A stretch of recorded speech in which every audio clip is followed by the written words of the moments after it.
Hello friends, welcome to the world of project management and for an overview session on the project resource management first process, that is planned resource management.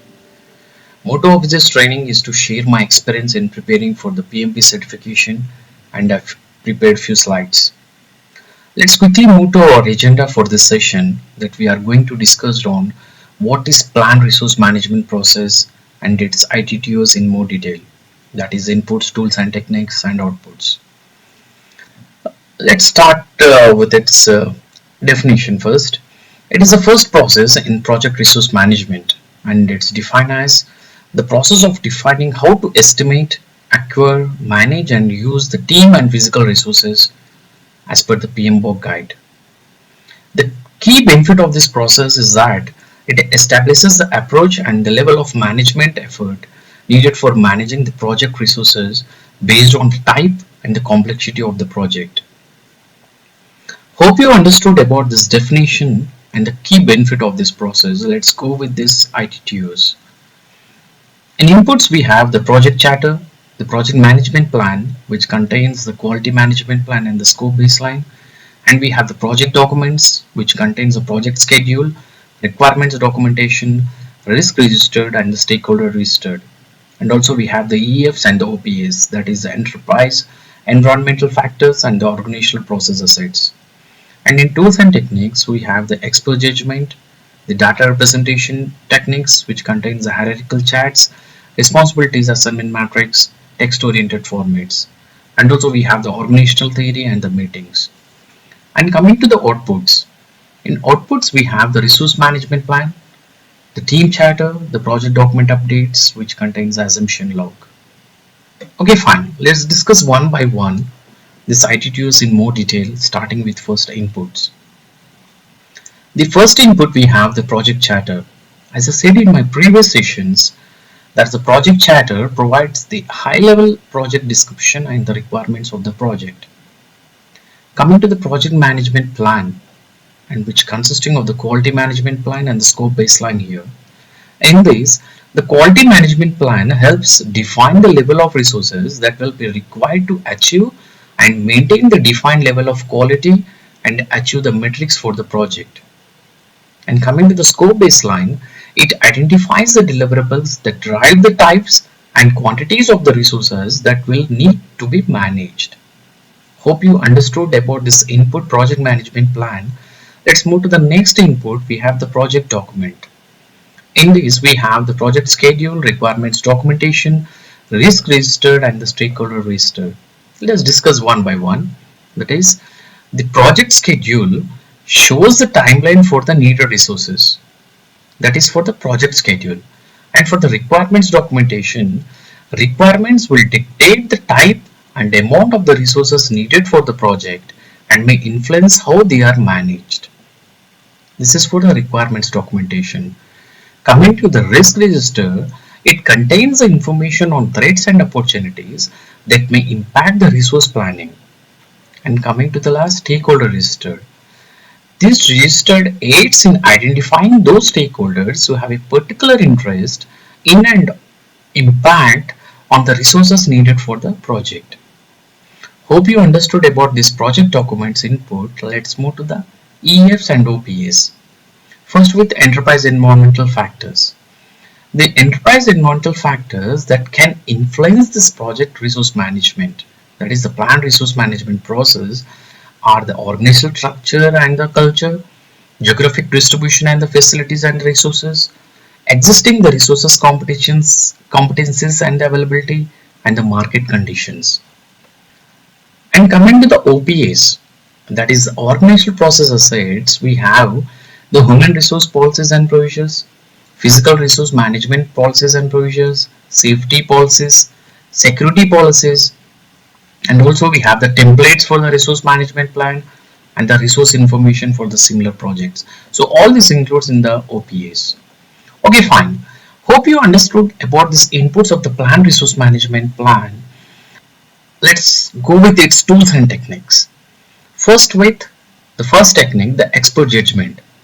As I said in my previous sessions, expertise should be considered from the individual subgroups with some specialized knowledge or training in discussion for various tasks that can include negotiating for the best resources with the organization, or the talent management and the personal development, or determining the preliminary effort level needed to meet the project objectives, and also it can estimate they can estimate the lead times required for acquisition based on the lessons learned and the market conditions, and also they can have the knowledge of identifying the risk associated with the resource acquisition, retention and release plans. Okay, coming to the next technique, that is data representation technique, we have the hierarchical charts, responsibility assignment matrix, text oriented formats. In these, various formats exist to document and communicate team members' roles and responsibilities. Most fall into the hierarchical matrix and text oriented formats. A hierarchical format may be used to represent high-level roles, while a text-based format may be better suited to document the detailed responsibilities. Let's discuss one by one here. First, with hierarchical charts. The traditional organizational chart structure can be used to show positions and relationships in a graphical top-down format. That is the hierarchical charts. We have three in this category, that is work breakdown structure, organizational breakdown structure and the resource breakdown structure. Let me explain one by one. Work breakdown structure. The WBS, that is work breakdown structure, is designed to show how the project deliverables are broken down into work packages and provide a way of showing the high level areas of responsibility. Coming to the OBS, that is organizational breakdown structure. Here, while the work breakdown structure shows a breakdown of the project deliverables, an organizational breakdown structure is arranged according to an organizational existing and policies. That is the departments, units, teams, and also within the project activities are the work packages listed under each department. And coming to the resource breakdown structure. The resource breakdown structure is a hierarchical list of team and physical resources related by the category and the resource type, and that is used for planning, managing and controlling the project work. Fine, let's move to the next data representation technique, that is we have the responsibility assignment matrix. We can call as a RAM, RAM. A RAM shows the project resources assigned to each work package, and also it is used to illustrate the concept connections between the work packages or activities and the project team members. And coming to the text oriented formats. Team members' responsibilities that require detailed description can be specified in the text oriented formats. These documents can be used as the templates for the future projects also, especially when the information is updated throughout the current project by applying the lessons learned. You can refer to the slide which is mentioned here, the three types of data representation techniques clearly with an diagrammatic representation. Okay, fine. Let's move to the next tool and technique, that is organizational theory. The organizational theory provides the information regarding the way in which people, teams and organizations units behave. And last we have the meetings. The project team may hold many meetings to plan resource management activities for the project. Okay, hope you understood all the tools and techniques of the project resource management.